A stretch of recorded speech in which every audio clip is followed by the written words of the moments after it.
बिस्मिल्लाहिर्रहमानिर्रहीम। Dear student, हमने reaction of alkane start किया हुआ है। पिछले लेक्चर में मैंने आप लोगों को एक्सप्लेन किया था हेलोजिनेशन ऑफ अल्केन्स, या उसमें मैंने आप लोगों को एक्सप्लेन किया था सब्स्टिट्यूशन रिएक्शन ऑफ अल्केन्स के बारे में मैंने आप लोगों को बताया था इससे पिछले लेक्चर में। अब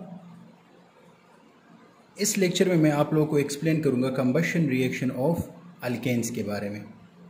व्हाट इज़ कंबशन? कंबशन क्या है? Combustion means burning of substance in the presence of oxygen is called combustion.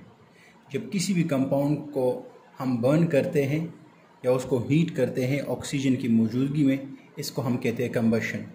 For example alkane है, इसको हमने ऑक्सीजन प्रोवाइड किया और इसको हम हीट कर रहे हैं, तो एज ए रिज़ल्ट ये हमें कार्बन डाइऑक्साइड, वाटर और एनर्जी देगा। याद रखें ये जो केमिकल रिएक्शन हो रहा है कंबशन ऑफ अल्केन, ये एक्सोथर्मिक रिएक्शन है। एक्सोथर्मिक रिएक्शन वो जिसमें हीट या एनर्जी रिलीज़ हो जाए प्रोडक्ट के साथ।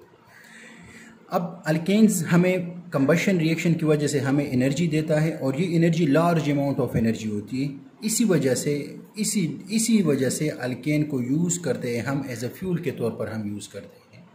क्यों? क्योंकि large amount of energy release होती है during the process of combustion.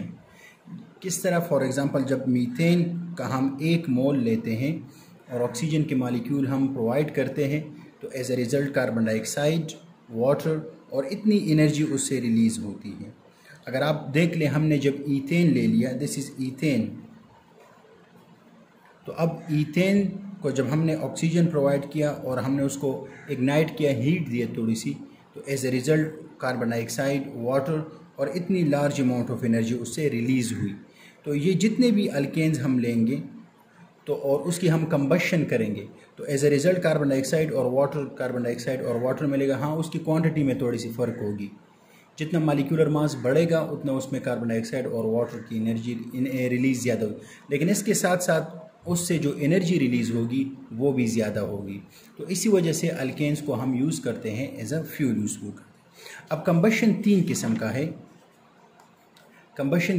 का है। That is combustion in excess of oxygen, combustion in limited oxygen and combustion in very limited oxygen. अब जब भी हम अल्केन को एक्सेस ऑफ ऑक्सीजन प्रोवाइड करेंगे तो as a result carbon dioxide, water और एनर्जी रिलीज़ होगी, और ये इसका जो प्रोडक्ट निकल रहा है कार्बन डाइऑक्साइड, ये इतना डेंजरस नहीं है। ठीक है, ये एनवायरनमेंट में मसले प्रोड्यूस करते हैं, लेकिन ये इतना डेंजरस नहीं है। लेकिन जब हम limited amount of oxygen provide करते हैं तो as a result carbon monoxide produce होता है, और ये कार्बन मोनोऑक्साइड जो है ये टॉक्सिक गैस है, तो ये ज़्यादा ख़तरनाक होता है, और उसके साथ वाटर और एनर्जी रिलीज़ होता है।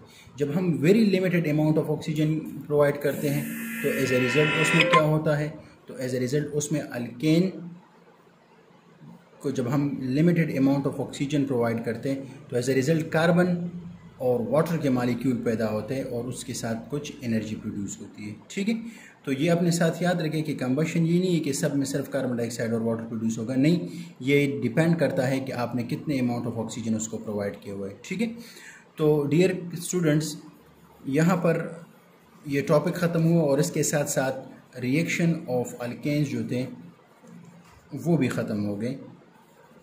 तो इंशाल्लाह नेक्स्ट लेक्चर में मैं आप लोगों को एक्सप्लेन करूँगा। हम स्टार्ट लेंगे नेक्स्ट लेक्चर में आप लोगों को इंशाल्लाह अल्कीन हम स्टार्ट करेंगे।